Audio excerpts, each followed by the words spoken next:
This is a very old bridge. As you can see, it's rusting away.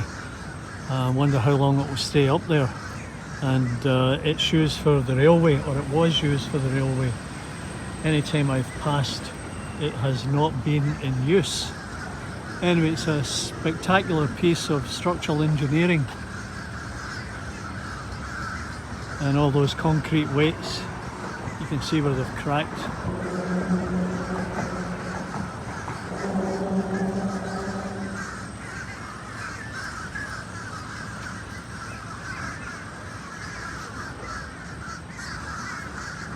And this is right downtown Tampa.